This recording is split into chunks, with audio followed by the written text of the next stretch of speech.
Hello guys and welcome to कोड्स.सोबिज्म। आज हम अपने कोर्स में यार सी इन के बारे में पढ़ने वाले हैं। वेरिएबल्स और डेटा टाइप्स को हम ऑलमोस्ट कवर कर चुके हैं। हमने अपने लास्ट वीडियो में कॉन्स्टेंट्स के बारे में पढ़ा। तो आज सी इन को स्टार्ट करते हैं और सी प्लस प्लस कोर्स के फोल्डर में मैं आ चुका हूँ। मैं यहाँ पर ओपन विद कोड करूंगा। मैंने पहले से ही यहाँ पर सी इन के लिए एक फाइल बना ली है ताकि मैं बहुत अच्छे से आपको सारी चीजें समझा पाऊँ। और फिर हम उसके बाद एक क्वेश्चन को भी करेंगे यार। और सी इन का यूज बहुत अच्छे से इस क्वेश्चन में होने वाला है। बट उससे पहले मैं यहाँ पर एक चीज करना चाहता हूँ। यहाँ सी प्लस प्लस कोर्स के फोल्डर में मैं सब फोल्डर्स बनाऊंगा और वहां पर इन कोड्स को डालूंगा। तो यहाँ पर जो सबसे पहला सब फोल्डर बनाऊंगा वो होगा basics of C plus plus. यहाँ पर हम पहले कुछ कोड्स को डाल देते हैं यार।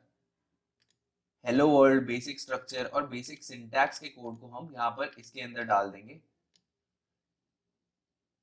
और आप यहाँ पर देखोगे कि इस फोल्डर के अंदर हमारी ये सारी चीजें आ चुकी हैं। और ये चीजें मैं आपके सामने इसलिए करता हूँ ताकि आपको समझ आए कि जब हम कोड्स बना रहे हैं, अपने नोट्स बना रहे हैं, तो उन सारी चीजों को अच्छे से हमें स्टोर करना पड़ेगा ताकि बाद में जब आके हमें रिवाइज करना हो या फिर ये चीजों को पढ़ना हो तो हम इजीली इन सारे कोड्स को एक्सेस कर पाए, हमें पता हो कि कहाँ पे क्या है। तो इसलिए मैं यहाँ पर एक और फोल्डर बना रहा हूँ और अब हम वेरिएबल्स और डेटा टाइप्स का फोल्डर बनाएंगे। और इसमें मैं इन चीजों को डाल दूंगा जो भी हम यहाँ पर पढ़ रहे हैं। ये सब वेरिएबल्स और डेटा टाइप्स के अंडर ही आता है। यहाँ पर बस एक चीज मुझे करनी होगी। तो मैं इन कोड्स की नंबरिंग को 1 2 3 के हिसाब से कर देता हूँ। और अगर आप मेरे जैसे ही फॉलो कर रहे हो तो आप भी इस चीज को कर लो। तो गाइज यहाँ पर मैंने इन सब की नंबरिंग चेंज करके 1 2 3 कर दी है। और यहाँ पर ये जो EXE फाइल्स हैं इनको मैं डिलीट कर दूंगा, क्योंकि बाद में जब भी हम इन कोड्स को रन करेंगे तो ये फाइल्स वैसे भी वापस जनरेट हो जाएंगी, तो कोई प्रॉब्लम नहीं होगी। और अब यहाँ पर देखो यार, हम जितने भी कोड्स को लिखने वाले हैं ना वो बहुत अच्छे से आएगा। वेरिएबल्स और डेटा टाइप्स के अंडर ये जो हमारा चैप्टर है इसके अंडर हम जो भी चीजें पढ़ेंगे वो इस फोल्डर में ही होगा। तो अब हम सी इन को शुरू कर लेते हैं। तो सी इन पहले होता क्या है ये देख लेते हैं। The cin object is used to accept input from the standard input device, that is keyboard। मतलब cin एक ऑब्जेक्ट है जिसको हम यूज कर रहे हैं एक्सेप्ट करने के लिए input from the standard input device. मतलब हमें यूजर से कुछ इनपुट लेना है, उससे कुछ डेटा लेना है, तो हम cin का यूज करेंगे। और हम कीबोर्ड का ही यूज करने वाले हैं, मतलब कुछ कैरेक्टर्स, कुछ नंबर्स को टाइप करेंगे और cin के थ्रू हम इनपुट को दे देंगे। अब it is defined in the IOStream header file just like the cout object। अब यहाँ पर आप देखो ये जो IOStream header file है इसी के अंदर हमारा cin भी डिफाइंड होता है just like the cout object। अब cout को हम बहुत अच्छे से देख चुके हैं। cout का यूज करते हैं हम आउटपुट देने के लिए, और वैसे ही आप समझ जाओ कि cin का यूज होगा इनपुट लेने के लिए। अब आगे बढ़ते हैं और देखते हैं कि cin को हम यूज कैसे करेंगे अपने प्रोग्राम्स में। वैसे तो यार ये बहुत इजी है, जैसे हमारा सी आउट होता था वैसे ही सी इन होता है, बस उनका काम उल्टा हो जाता है। तो यहाँ पर इस कोड को मैं अनकमेंट करता हूँ और हम यहाँ पर देखेंगे कि हमने एक प्रोग्राम बनाया जिसमें हम बोल रहे हैं इंट एज इक्वल्स 23। ये वेरिएबल एज है जो इंटीजर डेटा टाइप का है और वो 23 स्टोर कर रहा है। उसके बाद क्या है यहाँ पर, उसके बाद यहाँ पर लिखा है सी आउट और ये फिर हमारा इंसर्शन ऑपरेटर। और उसके बाद हमने एक स्ट्रिंग दे दी है जिसमें हमने लिखा है एंटर योर एज और सेमीकोलन से इस स्टेटमेंट को खत्म किया है। तो मतलब हमारा एंटर योर एज आउटपुट में आ जाएगा जब हम इसे रन करेंगे। अब इसके बाद क्या है, सी इन एज। अब इस चीज को हमें समझना है। पहले इस लाइन को मैं कमेंट कर देता हूँ क्योंकि यहाँ पे ये मैंने एक्सप्लेन करने के लिए आपको लिखा है, ये कोड का पार्ट नहीं है।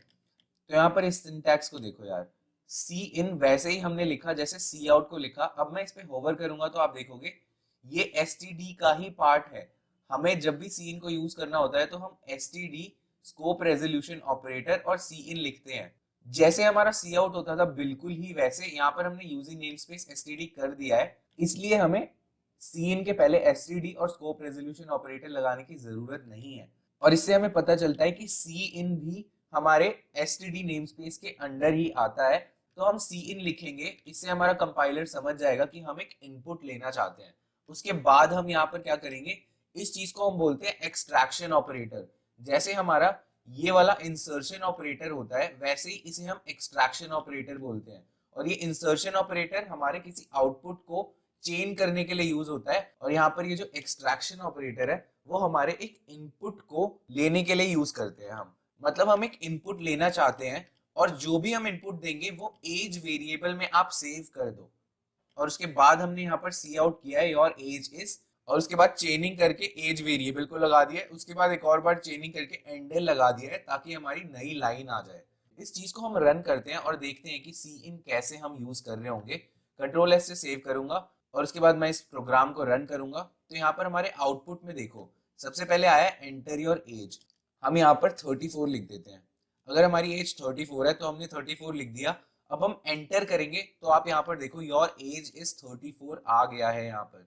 तो मतलब यहाँ पर ये जो एज वेरिएबल है उसमें पहले 23 सेव था, क्योंकि जब हमने इस वेरिएबल को बनाया तो इसमें 23 सेव हुआ। बट जब हमने यहाँ पर सी इन एज कर दिया तो यहाँ पर एज वेरिएबल में ये जो हमने इनपुट दिया हमारे कीबोर्ड से वो सेव हो चुका है। और उसके बाद जहां भी हम इस प्रोग्राम में एज को यूज करेंगे तो यहाँ पर इसकी वैल्यू 34 होगी। तो आई होप आप समझ गए हो कि हम कैसे सी इन का यूज करते हैं किसी भी इनपुट को लेने के लिए, क्योंकि हम जब प्रोग्राम्स बना रहे होंगे तो हमें बस आउटपुट करने की ही जरूरत नहीं होगी। बहुत बार ऐसा हो सकता है कि हमें हमारे यूजर से कोई इनपुट लेना पड़े। मान लो अगर आप एक ऐप बना रहे हो जिसमें आपको सम करना है दो नंबर्स का, तो आप यूजर से पहले दो नंबर्स लेना चाहते हो और उसके बाद उसका सम आप दिखाना चाहते हो यूजर को, तो आपको सीन का यूज करना पड़ेगा। और सीन हमारे पूरे कोर्स में हम बार बार यूज करेंगे, जस्ट लाइक सी आउट। सी आउट जितना इंपॉर्टेंट है उतना ही इंपॉर्टेंट हमारा सी इन भी है। तो आपको मैंने यहाँ पर सिंटैक्स दिखाया और दिखाया कि कैसे हम इसे यूज करने वाले हैं। अब आगे मैं थोड़ा और इसका यूज केस समझाता हूँ आपको। आप यहाँ पर देखो, the extraction operator can also be used more than once in the same statement to accept multiple inputs। इसका मतलब क्या है कि जैसे हम सी आउट का यूज करते थे और जैसे हम सी आउट में एक से ज्यादा बार सेम इंसर्शन ऑपरेटर का यूज करते हैं, वैसे ही हम सी इन में भी इस एक्सट्रैक्शन ऑपरेटर को एक से ज्यादा बार यूज कर सकते हैं। और उसका मतलब ये होगा कि हम एक से ज्यादा इनपुट लेना चाहते हैं। और यहाँ पर इस सिंटैक्स को समझने की कोशिश करो। मैंने क्या किया, दो नए इंटीजर्स बनाए, num1 और num2। अब हमने उसके बाद क्या बोला, हमने यूजर से बोला यार आप क्या करो, दोनों नंबर्स को एंटर कर दो, enter both and num1 and num2। तो यहाँ पर यूजर दो नंबर्स एंटर करेगा और उसके लिए हमने क्या किया, इस एक्सट्रैक्शन ऑपरेटर को चेन करके दो बार लिख दिया। यहाँ पर पहले हमने num1 लिख दिया और उसके बाद हमने यहाँ पर num2 लिख दिया। तो यहाँ पर ये जो सी इन है ये दो इंटीजर्स का इनपुट लेगा हमसे और उसके बाद हम सी आउट कर देंगे the sum of num1 and num2 is num1 plus num2। हम यहाँ पर सम दिखा देंगे। आपको मैं ये रन करके दिखाऊंगा कि कैसे ये वर्क करता है, बट उससे पहले ऊपर वाले को मैं कमेंट कर देता हूँ ताकि वो वापस ना चले, और नीचे वाले को हम यहाँ पर रन करेंगे। कंट्रोल एस से सेव करूंगा मैं और फिर इस प्रोग्राम को रन करूंगा। तो यहाँ पर आप देखो सेम प्रोग्राम में आया enter both num1 and num2। अब मैं यहाँ पर अगर 23 और फिर स्पेस बार देके 34 लिख दूं तो यहाँ पर दो नंबर्स सी इन अपने आप लेगा। अब मैं एंटर करूंगा, एंटर जब मैंने किया तो आप यहाँ पर देखो the sum of num1 and num2 is 57 आ गया। तो आप इन दोनों को सम करके देख सकते हो, यही आएगा। और इसको मैं एक दो बार और आपको रन करके दिखाता हूँ, अलग अलग यूज केसेस दिखाता हूँ। अगर हमने इसे वापस रन किया और मैंने क्या किया, मैंने पहले ही एंटर कर दिया तो इसने कोई इनपुट नहीं लिया अभी, तो ये आपको अभी आपसे एक्सपेक्ट करेगा कि अभी आप इनपुट दो, तो आप 34 लिख दो। और अब यहाँ पर स्पेस बार डाल के करोगे तो भी यहाँ पर 45 ले लेगा। बट अगर मैंने फिर से एंटर कर दिया और फिर 45 लिखा तो ये ऐसे भी दो इनपुट्स ले लेगा। जब तक आप दो इनपुट इसे दोगे नहीं तब तक ये एक्सपेक्ट करेगा कि आप यहाँ पर इनपुट दो। अब अगर आप एंटर करोगे तो इसने ये दो इनपुट हमसे ले लिए हैं और उसके बाद ये बोलेगा कि the sum of num1 and num2 is 79। और ऐसे आप इस प्रोग्राम को यूज कर सकते हो। आप ये कोड लिखो और खुद देखो कि कैसे ये काम कर रहा है, और अलग अलग चीजें इसमें आप ट्राई करके देख सकते हो। हम आगे बढ़ेंगे और चीजों को देखेंगे सी इन में।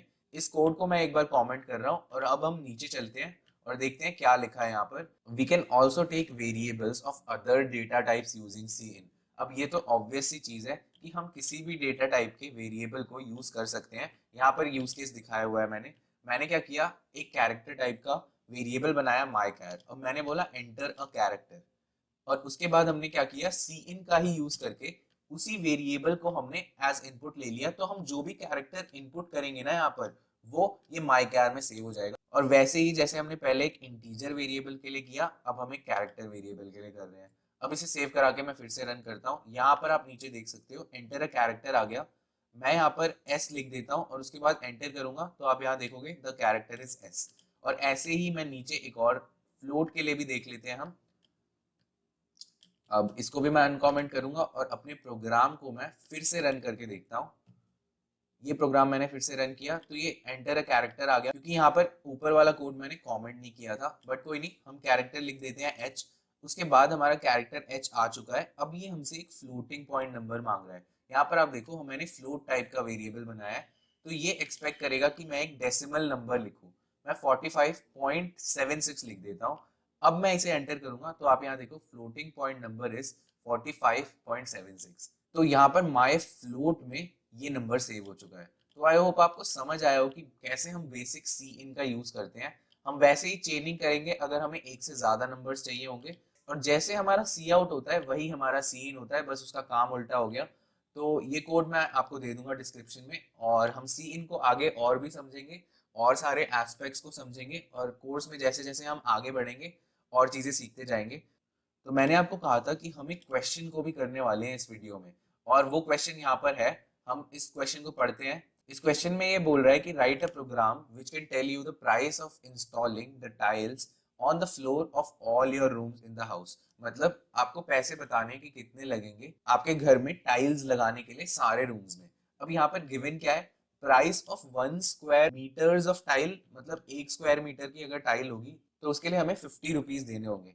अब हमें यूजर से क्या लेना है, यूजर से ये सारी चीजें हमें इनपुट लेनी है। हम यूजर से इनपुट लेंगे number of rooms in the house, तो हमें नंबर ऑफ रूम्स मिल जाएंगे। उसके बाद हम length and breadth of the floor लेंगे फ्रॉम द यूजर, ताकि हम उससे एरिया निकाल पाए कि कितना हमारे एक रूम का एरिया होगा, और उसके बाद हमें यहाँ पर टोटल प्राइस निकालना है। तो सारी चीजें यहाँ पर गिवन है। हम इस प्रोग्राम को लिखना शुरू करते हैं। सबसे पहले हम एक C++ के प्रोग्राम में क्या करते हैं, हम एक बॉयलर प्लेट लगाएंगे।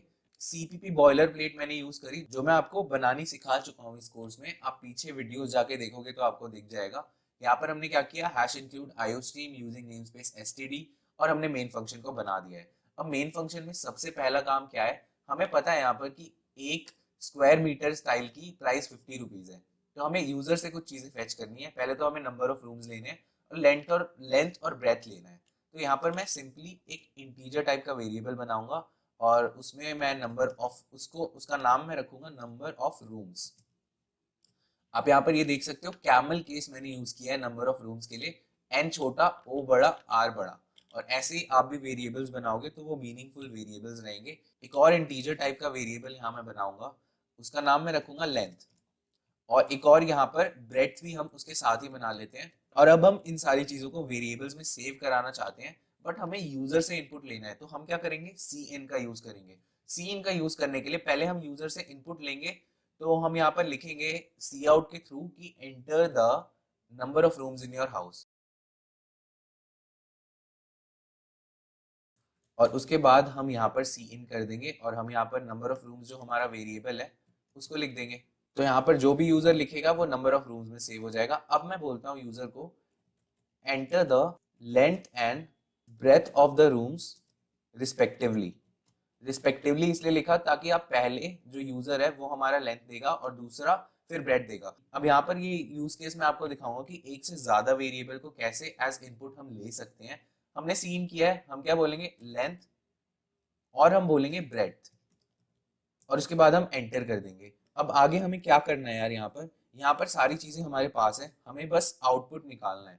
सबसे पहले मैं नंबर ऑफ टाइल्स निकालता हूँ। नंबर ऑफ टाइल्स के लिए एक नया वेरिएबल मैं बना रहा हूँ। नंबर ऑफ टाइल्स होने वाली है जो भी हमारा एरिया है पूरे घर का, उतनी ही नंबर ऑफ टाइल्स होने वाली है, क्योंकि 1 मीटर स्क्वायर के लिए हमारा 50 रुपीज है। तो मैं नंबर ऑफ टाइल्स के लिए पहले तो लेंथ तो ब्रेड कर दूंगा, वो हमारा एरिया होगा एक रूम का, और उसमें मैं मल्टीप्लाई करूंगा रूम्स, नंबर ऑफ रूम्स, ताकि हमें टोटल जितने भी टाइल्स हैं वो पता चल जाएंगे। और ये जो पूरे घर का एरिया है वही हमारा टोटल नंबर ऑफ टाइल्स भी होने वाला है। तो यहाँ पर हमें नंबर ऑफ टाइल्स मिल गया। अब हम टोटल प्राइस निकाल देते हैं।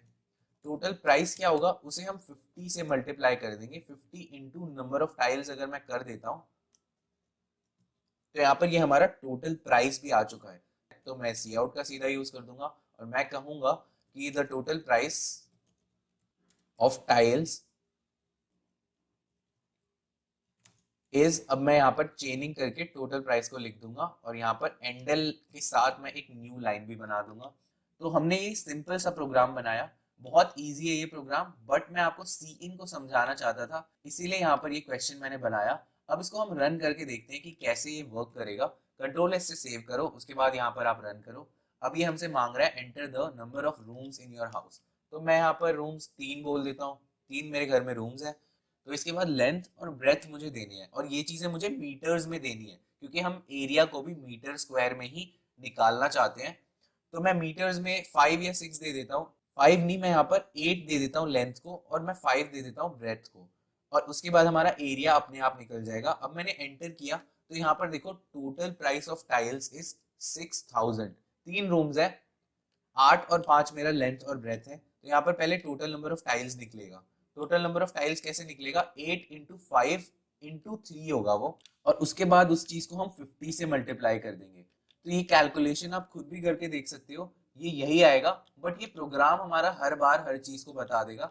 मैंने इस प्रोग्राम को वापस रन किया, और अगर मान लो कि एक बहुत बड़ा घर है जिसमें 50 रूम्स है, और उसके अंदर हमारी लेंथ भी बहुत ज्यादा है और ब्रेथ भी हमारी बहुत ज्यादा है, तो जब आप देखो यहाँ पर टोटल प्राइस बहुत ज्यादा आएगा।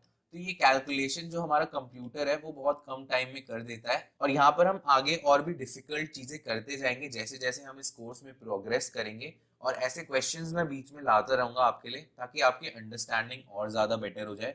तो गाइज इस वीडियो के लिए इतना ही है, हम आगे और चीजों को पढ़ने वाले हैं। सो आई होप आपको सब कुछ समझ आया हो, and thank you for watching the video.